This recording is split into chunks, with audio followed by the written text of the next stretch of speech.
ಓಂ ಶ್ರೀ ಸಾಯಿರಾಮ್. ಓಂ ಶ್ರೀ ಶಿರಡಿ ಸಾಯಿ ಸಚ್ಚರಿತ್ರೆ ಪಾರಾಯಣಂ ಅಧ್ಯಾಯ 16 ಮತ್ತು 17.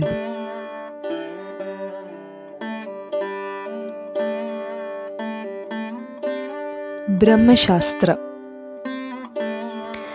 ಈ 2 ಅಧ್ಯಾಯಗಳು ಬಾಬಾರವರಿಂದ ಶೀಘ್ರದಲ್ಲಿಯೇ ಬ್ರಹ್ಮಜ್ಞಾನ ಪಡೆಯಬೇಕೆಂಬ ಬಂದವನೊಬ್ಬನಿಗೆ ಕತೆಗೆ ಸಂಬಂಧಿಸಿದೆ. ಈ ಹಿಂದಿನ ಅಧ್ಯಾಯದಲ್ಲಿ ಶ್ರೀ ಚೋಳಕರ ಅವರ ಹರಕೆ ಮತ್ತು ಅದನ್ನು ಅವರು ಈಡೇರಿಸಿದ ವಿಚಾರವನ್ನು ತಿಳಿಸಿದ್ದೇನೆ.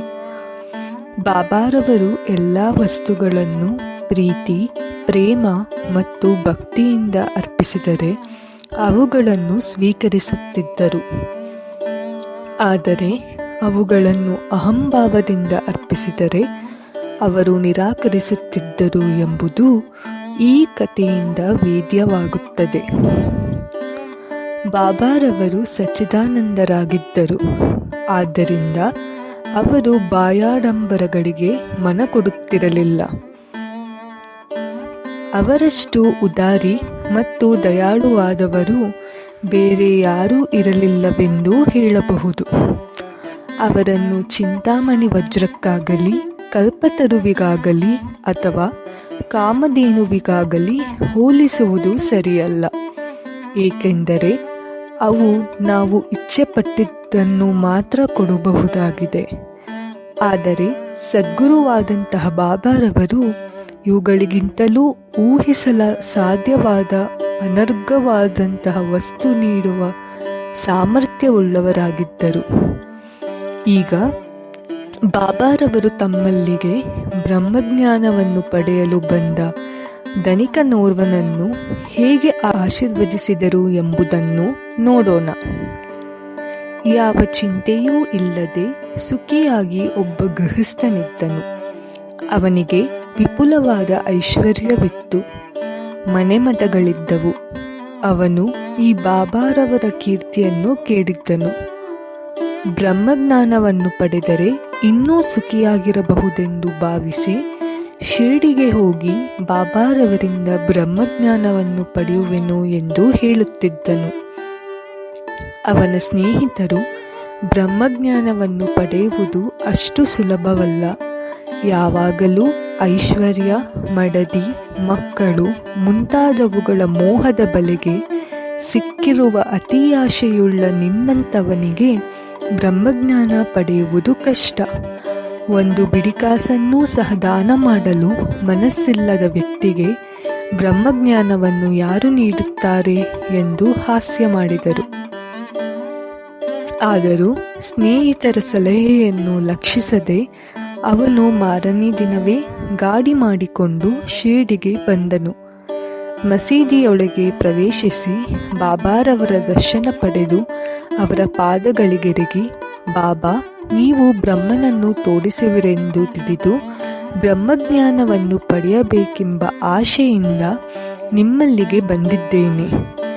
ನಾನು ಪ್ರಯಾಣದಿಂದ ಬಹು ಬಳಲಿದ್ದೇನೆ. ನಿಮ್ಮಿಂದ ನನಗೆ ಬ್ರಹ್ಮಜ್ಞಾನ ದೊರಕಿದರೆ ನಾನು ಪರಮಸುಖಿಯಾಗಬಹುದು ಎಂದು ಹೇಳಿ ಬ್ರಹ್ಮಜ್ಞಾನವನ್ನು ಯಾಚಿಸಿದನು. ಆಗ ಬಾಬಾರವರು, ರಾಯರೇ, ಇಷ್ಟು ಅವಸರವೇಕೆ? ಬ್ರಹ್ಮಜ್ಞಾನವನ್ನು ಕೊಡುವೆನು. ಆದರೆ ನನ್ನ ವ್ಯವಹಾರವೆಲ್ಲವೂ ನಗದು. ಉದ್ದರಿಗೆ ಮಾತ್ರ ಎಡೆಯಿಲ್ಲ.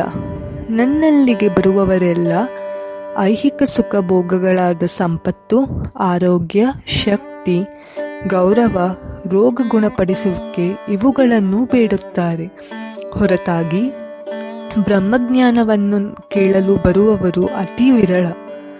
ಬ್ರಹ್ಮಜ್ಞಾನವನ್ನು ಪಡೆಯಲು ಬಂದಿರುವ ನಿನ್ನನ್ನು ನೋಡಿದುದೇ ನನ್ನ ಅದೃಷ್ಟವೇ ಸರಿ. ಕೂಡಲೇ ನಿನಗೆ ಬ್ರಹ್ಮಜ್ಞಾನದ ಸರ್ವಸ್ವರೂಪವನ್ನು ತೋರಿಸುವೆನು ಎಂದರು. ಹೀಗೆ ಹೇಳಿ ಅವನಿಗೆ ಬ್ರಹ್ಮಜ್ಞಾನವನ್ನು ಕೊಡಲು ಬಾಬಾ ಅನುವಾದರು. ಅವನನ್ನು ಅಲ್ಲಿಯೇ ಕೂಡಿಸಿ ಬೇರೆ ವಿಚಾರಗಳನ್ನು ಪ್ರಸ್ತಾಪಿಸುತ್ತಾ ಒಂದು ಕ್ಷಣ ಅವನು ತನ್ನ ಪ್ರಶ್ನೆಯನ್ನು ಮರೆಯುವಂತೆ ಮಾಡಿದರು. ಆಗ ಒಬ್ಬ ಹುಡುಗನನ್ನು ಕರೆದು, ನಂದು ಮಾರವಾಡಿಗೆ ಹೋಗಿ ನಾನು ಹೇಳಿದೆನೆಂದು 5 ರೂಪಾಯಿಗಳನ್ನು ಸಾಲ ತೆಗೆದುಕೊಂಡು ಬಾ ಎಂದರು. ಹುಡುಗನು ಹೋಗಿ ನಂದು ಮಾರವಾಡಿಯ ಮನೆಗೆ ಬೀಗ ಹಾಕಿದೆ ಎಂದು ತಿಳಿಸಿದನು. ನಂತರ ಬಾಬಾ ಬಾಳನ ಅಂಗಡಿಗೆ ಹೋಗಿ ಹಣ ತೆಗೆದುಕೊಂಡು ಬರಲು ಹುಡುಗನಿಗೆ ಹೇಳಿದರು. ಆ ಸಲವೂ ಹಣ ಸಿಗಲಿಲ್ಲ. ಇದೇ ರೀತಿ 2-3 ಬಾರಿ ಪ್ರಯತ್ನಪಟ್ಟರೂ ಎಲ್ಲಿಯೂ ಹಣ ಸಿಗಲೇ ಇಲ್ಲ. ಸಾಯಿಬಾಬಾ ನಮಗೆ ತಿಳಿದಂತೆ ಬ್ರಹ್ಮನ ಅವತಾರ ರೂಪಿ. ಹಾಗಿದ್ದರೂ ಅವರಿಗೆ ಕೇವಲ 5 ರೂಪಾಯಿ ಏಕೆ ಬೇಕಾಗಿದ್ದವು? ಅದಕ್ಕೋಸ್ಕರ ಅವರು ಅಷ್ಟು ಕಷ್ಟಪಡಬೇಕಾಗಿತ್ತೇ ಎಂದು ಕೆಲವರು ಪ್ರಶ್ನಿಸಬಹುದು. ನಿಜವಾಗಿಯೂ ಬಾಬಾ ಅವರಿಗೆ ಹಣ ಬೇಕಾಗಿರಲಿಲ್ಲ. ಅವರಿಗೆ ನಂದು ಮತ್ತು ಬಾಳ ಇವರ ಕಡೆ ಹಣ ಇರಲಿಲ್ಲವೆಂಬುದು ಚೆನ್ನಾಗಿ ಗೊತ್ತು.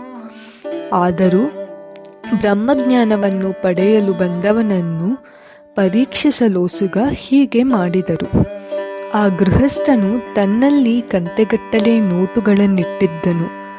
ಅವನು ನಿಜವಾಗಿಯೂ ಶ್ರದ್ಧೆ ಇದ್ದವನಾಗಿದ್ದರೆ ಬಾಬಾ ಸಾಲ ಕೇಳಲು ಹುಡುಗನನ್ನು ಕಳುಹಿಸಿದಾಗ ಸ್ವತಃ ನೋಡಿ ಸುಮ್ಮನಿರುತ್ತಿದ್ದೇನೆ. ಬಾಬಾ ಸುಳ್ಳು ಮಾತನಾಡುವರಲ್ಲ. ಸಾಲವನ್ನು ಕೂಡಲೇ ಹಿಂತಿರುಗಿ ಕೊಡುತ್ತಾರೆ ಎಂದು ತಿಳಿದರೂ ಸಹ ಸುಮ್ಮನೆ ಇದ್ದನು. ಹಾಗೆ ಬಾಬಾ ಕೂಡಲೇ ಎರವಲಾಗಿ ತರಲು ಹೇಳಿದ ಹಣವಾದರೂ ಎಷ್ಟು? ಕೇವಲ 5 ರೂಪಾಯಿಗಳು. ಇಂಥವನು ಬಾಬಾರವರಿಂದ ಬ್ರಹ್ಮಜ್ಞಾನವನ್ನು ಪಡೆಯಲು ಬಂದವನು. ನಿಜವಾಗಿಯೂ ಬಾಬಾರವರನ್ನು ಮನಃಪೂರ್ವಕವಾಗಿ ಪ್ರೀತಿಸುತ್ತಿದ್ದವನಾಗಿದ್ದರೆ ಆ ಸಂದರ್ಭದಲ್ಲಿ ಅವನು ಖಂಡಿತ ತಾನೇ ಸಾಲ ಕೊಡುತ್ತಿದ್ದನು. ಆದರೆ ಅವನ ವಿಷಯವೇ ಬೇರೆ. ಹೋಗಲಿ, ಅವನು ಮೌನದಿಂದಾದರೂ ಇದ್ದನೇ? ಇಲ್ಲ. ಮರಳಿ ಹೋಗಲು ಕಾತುರನಾಗಿ ಬಾಬಾ ಬೇಗನೆ ಬ್ರಹ್ಮಜ್ಞಾನವನ್ನು ತೋರಿಸಿ ಎಂದು ತಾಳ್ಮೆ ಮೀರಿ ಕೇಳಲು ಆರಂಭಿಸಿದನು. ಆಗ ಬಾಬಾ, ಮಿತ್ರ, ಇಲ್ಲಿ ನಡೆದಿದ್ದೆಲ್ಲವೂ ನಿನಗೆ ಅರ್ಥವಾಗಲಿಲ್ಲವೇ?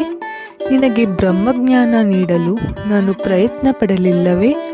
ಸಂಕ್ಷಿಪ್ತವಾಗಿ ಹೇಳುವುದಾದರೆ, ಬ್ರಹ್ಮಜ್ಞಾನವನ್ನು ಪಡೆಯಬೇಕೆಂಬುವವನು ಪಂಚಪ್ರಾಣ, ಪಂಚೇಂದ್ರಿಯಗಳು, ಮನಸ್ಸು, ಬುದ್ಧಿ, ಅಹಂಕಾರ ಮೊದಲಾದ 5 ವಿಷಯಗಳನ್ನು ಪರಮಾತ್ಮನಿಗೆ ಅರ್ಪಿಸಬೇಕು.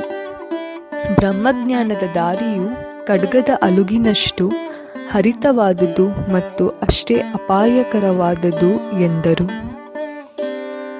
ಬ್ರಹ್ಮಜ್ಞಾನಾರ್ಜನೆಗೆ ಅರ್ಹತೆ. ತಮ್ಮ ಜೀವಿತದಲ್ಲಿ ಸರ್ವರಿಗೂ ಬ್ರಹ್ಮಜ್ಞಾನವನ್ನು ಹೊಂದಲು ಸಾಧ್ಯವಿಲ್ಲ. ಇದಕ್ಕೆ ಕೆಲವು ಅರ್ಹತೆಗಳಿವೆ.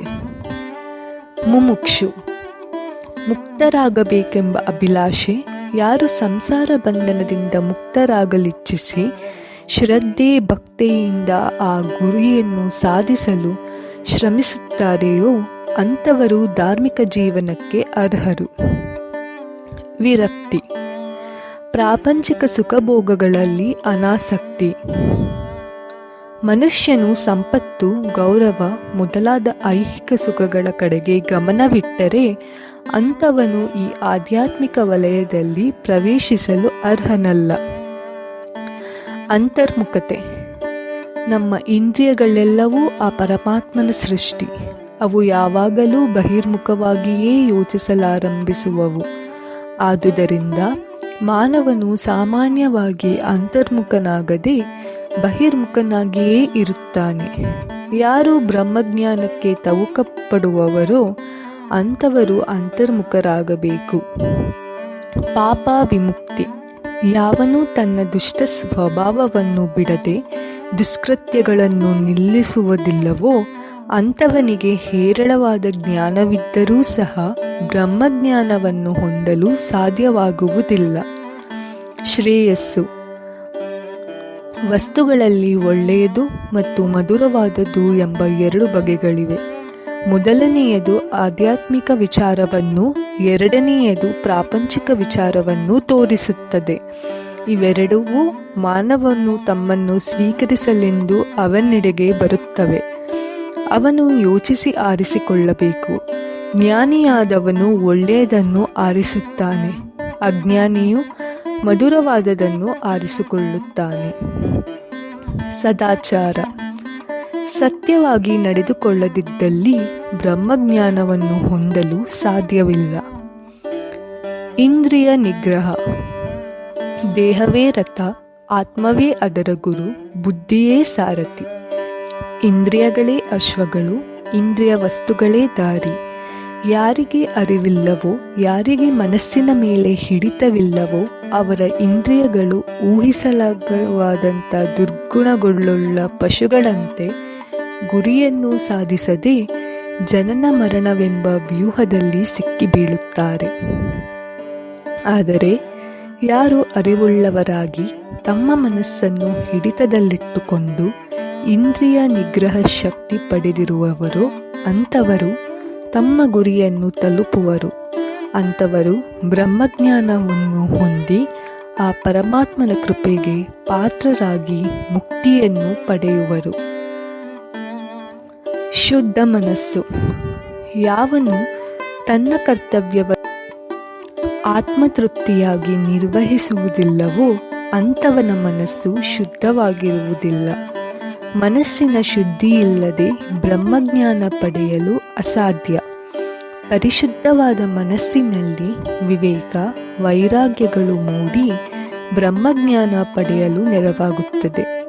ಅಹಂಭಾವವನ್ನು ತ್ಯಜಿಸದಿದ್ದರೆ, ಅತಿಯಾಶೆಯಿಂದ ಮುಕ್ತನಾಗದಿದ್ದರೆ ಸ್ವಾನುಭವ ಪಡೆಯಲು ಅಸಾಧ್ಯ. ನಾನು ಎಂಬ ವಿಚಾರವೇ ಭ್ರಮೆ. ಇದಕ್ಕೆ ಹೊಂದಿಕೊಳ್ಳುವುದೇ ಬಂಧನಕ್ಕೆ ಕಾರಣ. ಈ ವಿಚಾರ ದೂರ ಮಾಡಿ ಮೋಹ ಮಮತೆಗಳಿಂದ ವಿಮುಕ್ತರಾದರೆ ಮಾತ್ರ ಸ್ವಾನುಭವ ಪಡೆಯಬಹುದು. ಗುರುವಿನ ಅವಶ್ಯಕತೆ. ಆತ್ಮಜ್ಞಾನವೆಂಬುದು ಸೂಕ್ಷ್ಮವಾದದ್ದು ಮತ್ತು ಗೂಢವಾದದ್ದು. ಕೇವಲ ಸ್ವಪ್ರಯತ್ನದಿಂದ ಮಾತ್ರ ಅದನ್ನು ಪಡೆಯಲು ಅಸಾಧ್ಯ. ಆದುದರಿಂದ ಗುರುವಿನ ನೆರವು ಅಗತ್ಯ. ಆ ಗುರುವೂ ಸಹ ಸ್ವಾನುಭವ ಹೊಂದಿರುವವನಾಗಿರಬೇಕು. ಇಷ್ಟೇ ಕಷ್ಟಪಟ್ಟು ದೊರಕಿಸಲು ಸಾಧ್ಯವಿರದ ಬ್ರಹ್ಮಜ್ಞಾನವನ್ನು ಗುರುವಿನಿಂದ ಸುಲಭವಾಗಿ ಪಡೆಯಬಹುದು. ಏಕೆಂದರೆ ಗುರುವು ಅದನ್ನು ಅನುಭವಿಸಿ ಅದನ್ನು ತೋರಿಸುತ್ತಿರುವಾಗಲೇ ಶಿಷ್ಯರು ಕ್ರಮೇಣ ಸ್ವಾನುಭವ ಪಡೆಯಬಹುದು. ಪರಮಾತ್ಮನ ದಯೆ.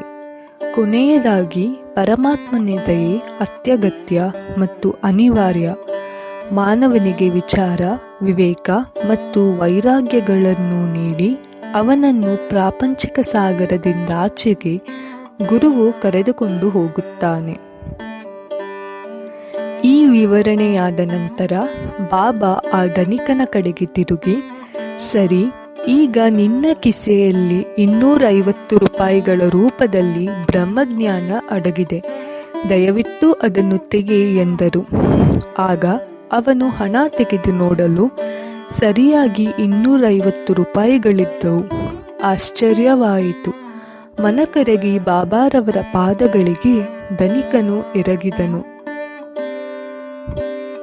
ಆಗ ಬಾಬಾ ಪುನಃ, ನಿನ್ನ ಬ್ರಹ್ಮದ ಗಂಟನ್ನು ಕಟ್ಟು. ನೀನು ಅತಿಯಾಶೆ ತ್ಯಜಿಸಿದ ಹೊರತು ನಿನಗೆ ಎಂದೂ ಬ್ರಹ್ಮಜ್ಞಾನ ಸಿಗಲಾರದು. ಈ ಮೋಹವೆಂಬ ಭ್ರಮೆಯೇ ಆಳವಾದ ನೀರಿನಲ್ಲಿಯೇ ಸೆಳೆವುಗಳು. ಮೋಹ ಮತ್ತು ಅಸೂಯೆ ಎಂಬುವುಗಳೇ ಮೊಸಳೆಗಳು. ಯಾವನು ಆಶಾರಹಿತನಾಗಿರುತ್ತಾನೆಯೋ ಅವನು ಮಾತ್ರ ನೀರಿನ ಸೆಳೆವಿನಿಂದ ತಪ್ಪಿಸಿಕೊಳ್ಳಬಹುದು. ಅತಿಯಾಶೆ ಮತ್ತು ಬ್ರಹ್ಮಜ್ಞಾನ ಇವು ಉತ್ತರ ಧ್ರುವ ಮತ್ತು ದಕ್ಷಿಣ ಧ್ರುವಗಳಿದ್ದಂತೆ. ಅತಿಯಾಶೆ ಇದ್ದಲ್ಲಿ ಬ್ರಹ್ಮಜ್ಞಾನಕ್ಕೆ ಅವಕಾಶವಿಲ್ಲ. ಹಾಗಾದರೆ ಅತಿಯಾಶೆ ಇದ್ದವನು ಅನುರಾಗ ವಿರಕ್ತನಾಗಿ ಮುಕ್ತಿ ಹೊಂದಲು ಸಾಧ್ಯವೇ? ಅತಿಯಾಶೆಯುಳ್ಳವನಿಗೆ ಶಾಂತಿಯಾಗಲಿ ನಿಶ್ಚಲತೆಯಾಗಲಿ ಇರುವುದಿಲ್ಲ. ಅತಿ ಆಶೆಯ ಅಂಕುರತೆ ಸ್ವಲ್ಪ ಮಟ್ಟಿಗಾದರೂ ಇರುವಾಗ ಆಧ್ಯಾತ್ಮಿಕ ವಿಚಾರಗಳು ಅವನಿಗೆ ಸಹಾಯಕವಾಗಲಾರವು. ಅತಿಯಾಶೆ ಎಳ್ಳಷ್ಟೂ ಇರಬಾರದು.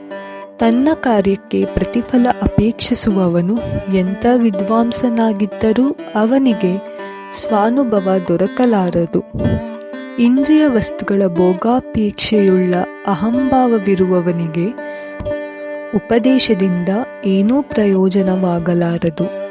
ಮನುಶುದ್ಧೀಕರಣ ಅತ್ಯಗತ್ಯ. ಇದಿಲ್ಲದ ಆಧ್ಯಾತ್ಮಿಕ ಪ್ರಯತ್ನವು ನಿಷ್ಪ್ರಯೋಜಕ ಮತ್ತು ಕೇವಲ ಡಾಂಬಿಕವಾದದ್ದು.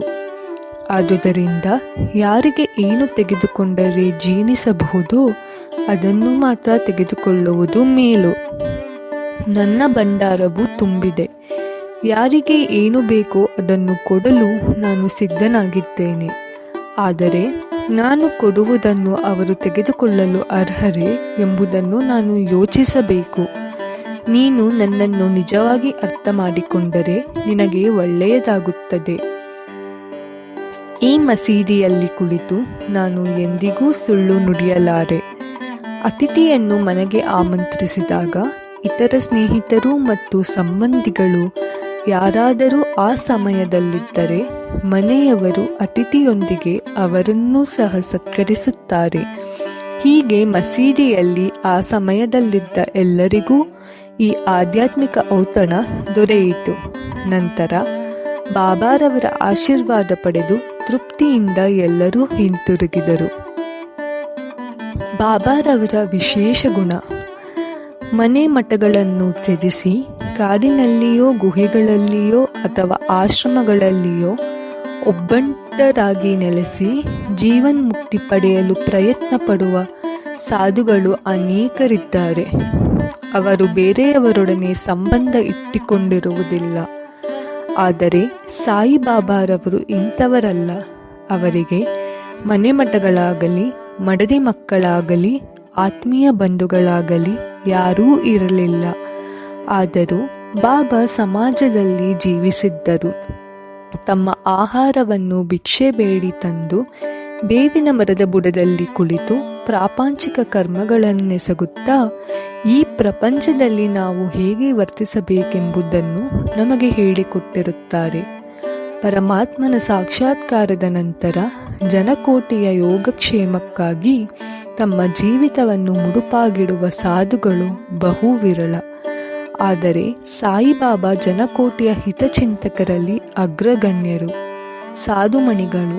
ಆದ್ದರಿಂದ ಇಂತಹ ಅಪರೂಪವಾದ ಅವತಾರ ಪುರುಷರನ್ನು ಪಡೆದಿರುವ ದೇಶವೇ ಧನ್ಯ, ಪಡೆದ ಸಂಸಾರವೇ ಧನ್ಯ, ಜನ್ಮ ನೀಡಿದ ಮಾತೃಪಿತೃಗಳೇ ಧನ್ಯ.